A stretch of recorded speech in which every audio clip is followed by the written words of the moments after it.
Hi, Rachel. Welcome, everyone, to this beautiful Thursday afternoon. Hey, everybody. Afternoon. Yeah. Yes. I'm Dr. Julie Gilbert. I'm along with Rachel Matthews.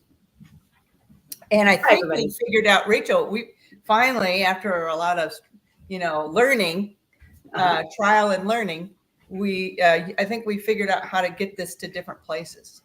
Yes, I'm excited because this should be live both in my YouTube channel and on Dr. Gilbert's YouTube channel, as well as this is streaming to my Facebook, and I think it will go to your Facebook as well. So wherever you're watching us from, please hit the subscribe button. If you like what you're seeing and you enjoy the content or you feel like it's valuable, please give us like a thumbs up or a like so we can continue to get it out to other people and share it with you. All you have to do is hit the share button and you can share it with friends, family, colleagues. Right.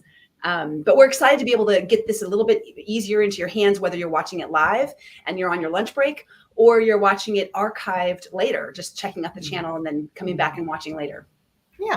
Yeah. We really want to be a place of encouragement, support, not advice giving, not medical advice giving. Right.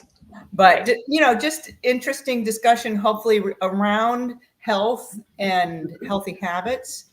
And just making ourselves stronger, better, healthier. Yeah. Yes.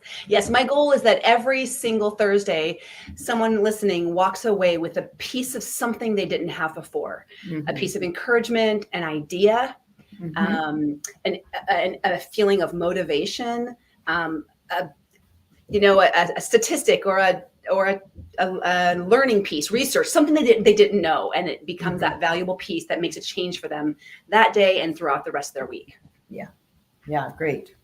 And lately, Rachel, we've been sharing some inspirational quotes or thoughts, and just talking about those and how they relate to our space.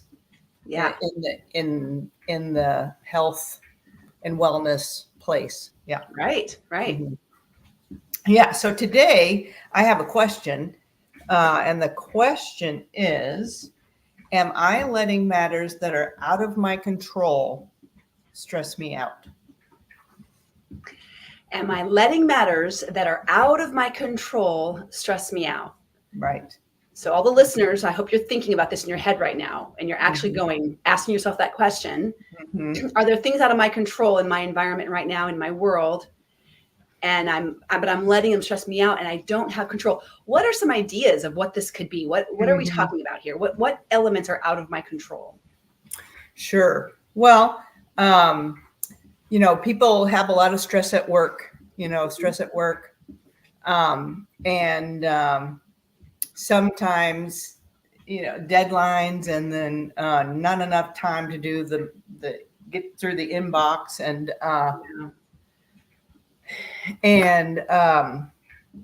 sometimes, that work stress kind of pushes us to coping in ways that we don't serve us. Right. Yeah. So stress at work, stress in relationships. Yeah. Miscommunication or stress with things in the world. I think about media and the news, and there are things happening in other parts of the world we have no control over, and that are not part of our inner circle. We don't have power, over them today and in our immediate world. And yet I know that media and the news and watching the news and reading papers and what we find on social media around the news can be daily devastating for, starting their day out with the news can be just depressing or overwhelming. And then it's difficult to kind of go through the day. And that's not really a stress that you own. I think about stress sometimes. Is this mine or is it somebody else's? Does this belong to me? In coaching, I have this what if exercise that we go through for people who are struggling with the what ifs, the anxiety of what if, which brings a lot of stress. And to me, a what if is a lie. It's not true because you're guessing. Right. What if this happens? What if that happens? What if I can't? What if you won't? It's all of the questions that the brain is trying to fill in the gap because it likes to know. But really, this is like paying attention. If you're worrying about these things and you're perseverating and you're ruminating and you can't sleep, and if you find yourself, looking for other comfort measures like food, drink, drugs, different things, you're worrying, you're paying a tax on something that doesn't belong to you. If you're wondering what will happen tomorrow, well, you don't know, but you're spending time, effort, willpower, motivation, energy on something that you don't have any control over. Right. And you've given it away. You've given that energy away. Yeah, right. Because Rachel, I think this is kind of making me think that I only have a certain amount of time. Yeah. And probably, a certain amount of energy, although I could probably do things to make that more energy, but really it's not infinite amount of energy. Right. And so I want to be wise in the way I spend my time and my emotional, mental energy. Yes. Yeah. Yes. Right. Yes. So, and if I'm giving it away, then I don't over here on something I have zero control over, then I don't have it to spend over here in something that I really want to be focused on. Yeah. Right. It steals the energy away from the areas where I want strength and capacity and resilience and mindfulness. We, like you said, we only have so much in a day. We can definitely do things like, if you want more exercise, or if you want more energy, exercise. Right. It seems counterintuitive, but it's guaranteed. Right. You want to feel better. Yeah. Sleep, obviously, eating healthy and nutritious, taking a nap, taking a mindful moment. These things can all improve our energy. But like you said, overall, we only have so much to spend. And where are you spending it? Where are you? And I talk about in coaching, what's siphoning off your tank? Yeah. Right. Where it's one thing to have areas where you're purposefully spending it. But is there a leak? Right. Are you wasting it somewhere? Yes. And if you could mindfully be aware of that, what would it feel like to realize, if you were paying a bank fee every month that you didn't know about and you just found out, you'd be so frustrated by a bank fee that you could easily solve, right? And here you could have saved yourself all this money, and it was just being leaked out of your bank account every month. And that's the same thing with our energy and our reserves. We gotta plug up those holes, right, and guard where we spend those things. Yeah, excellent. Yeah, so good. That's right. And I'm just, not to get it controversial or anything, but this is the big thing that might suck a lot of energy out of people. Martina mentioned, she wrote in here and she said, "Oh, cool. Upcoming election, so you want to be informed, of course. But on the other hand, things get ugly usually. Yeah. And that just is a drain. That's an energy suck, right? Yeah. It's a drain.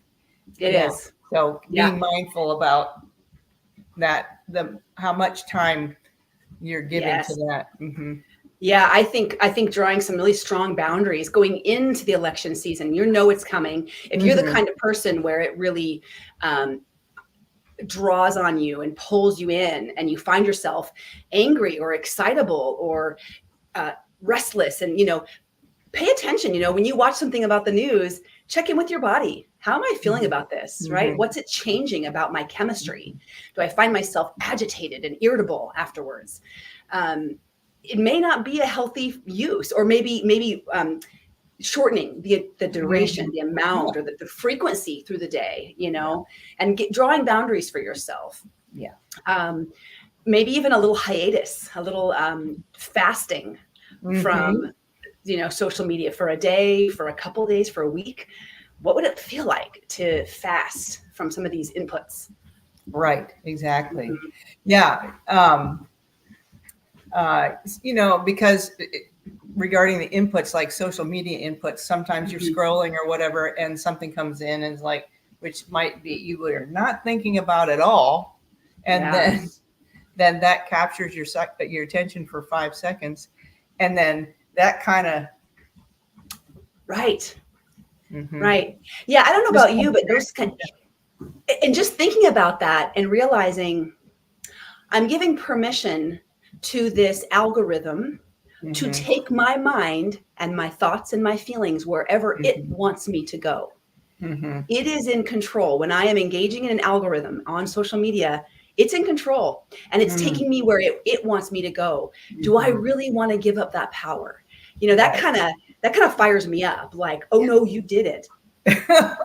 Oh no, you know, I didn't, you know, because like you said, you could be looking at dancing puppies. Yeah. And then all of a sudden something pops in that you did not want to look at. You did not, you know, choose. And then now it's got you kind of spun out and you're going in a different direction. Not to mention the time, right? Now it's been 45 minutes and you're like, what?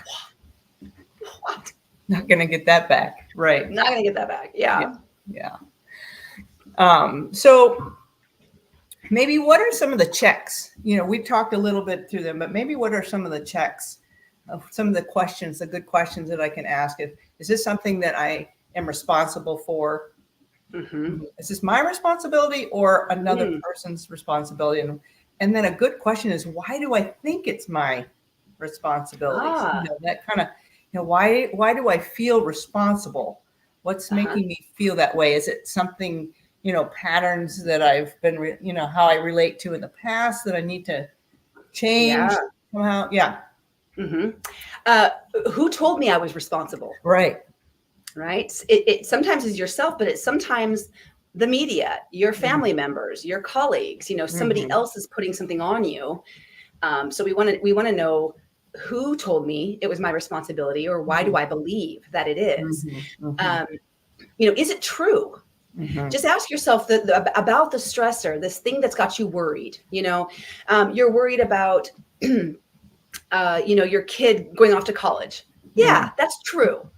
That's a real thing. Can you do anything about it? Do you want to do anything about it? Is it worth worrying about? You know, if so, what will you do? And get really get problem solving. You know, switch over to action mode. If it's true, it's a stress that belongs to me. What am I going to do about it? Right. What action steps can I take towards it? How can I help to mitigate this stress and the impact of it? If it's a lie, if it's not true, or it doesn't belong to me, how can we drop it off? Where do we go to drop that off? What do we do to let it go? Yeah. Let it go. In those immortal words of that Disney Frozen. Yeah. Let it go.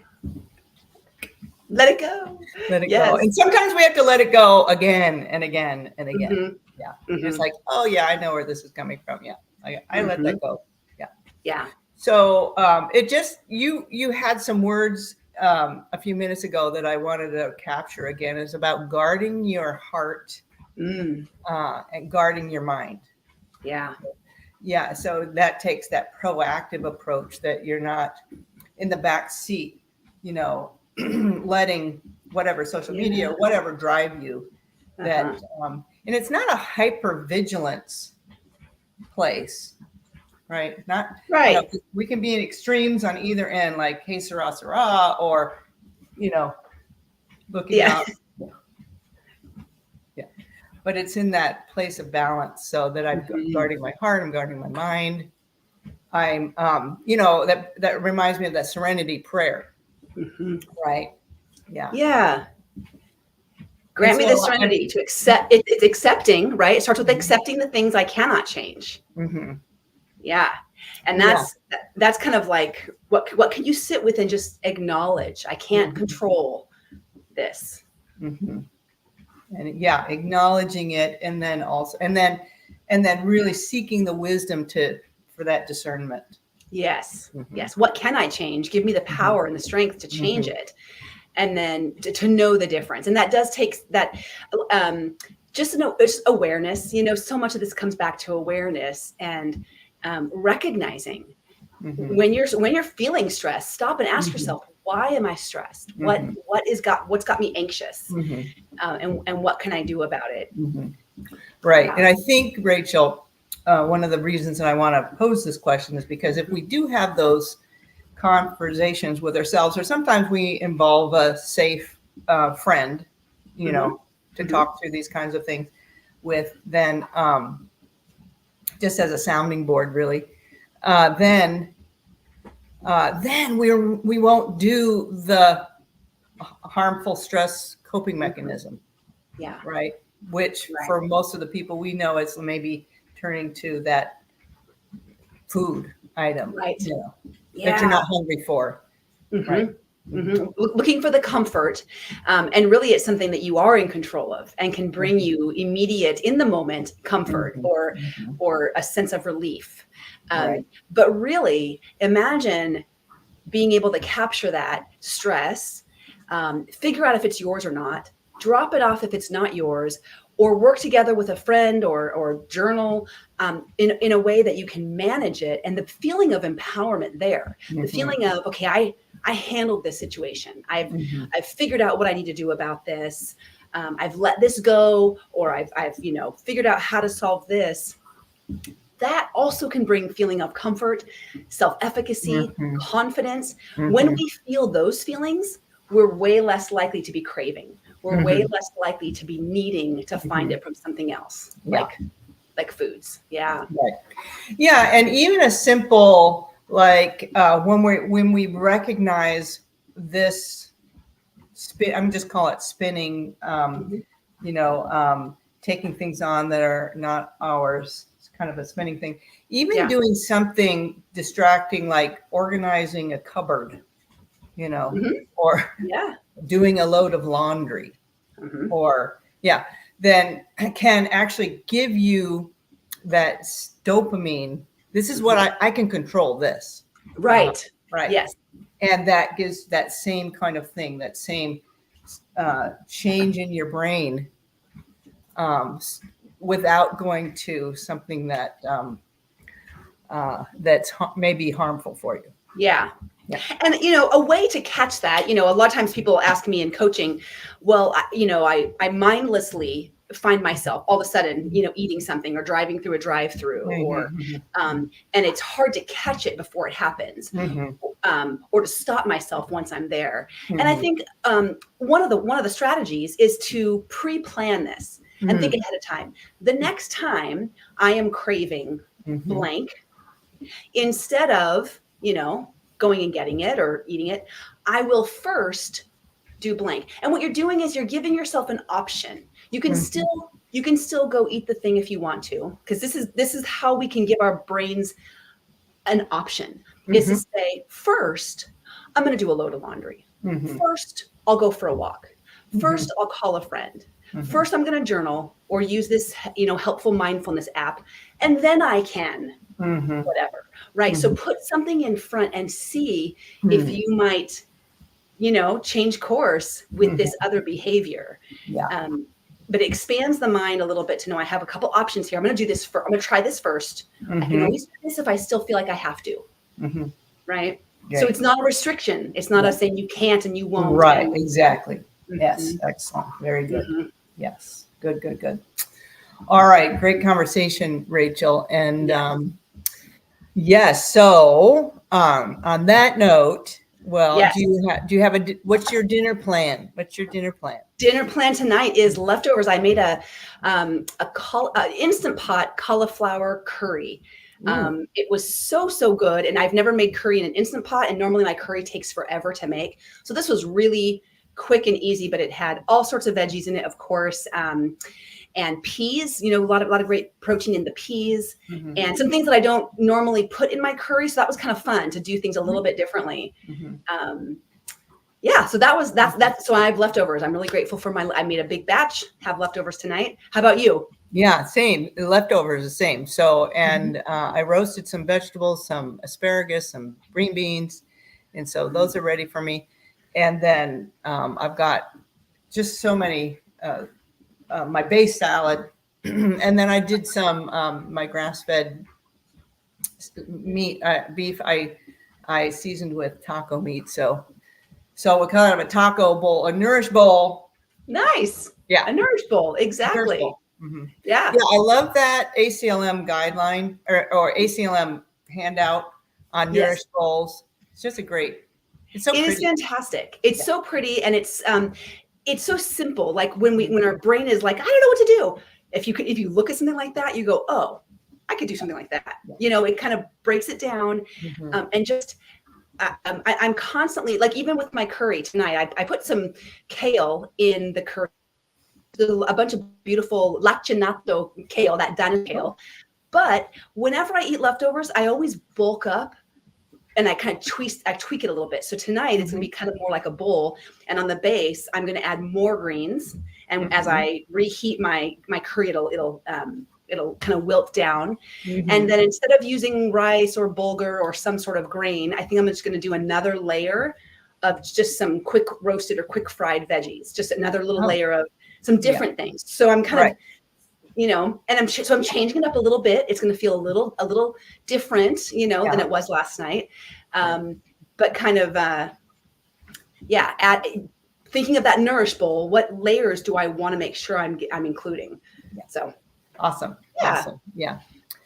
All right. Well, thanks so much for this. And thank you. Hopefully you have some time to get out there and enjoy some of this gorgeous weather. Yes, and my son has a baseball game this afternoon, so I'm heading to the baseball game.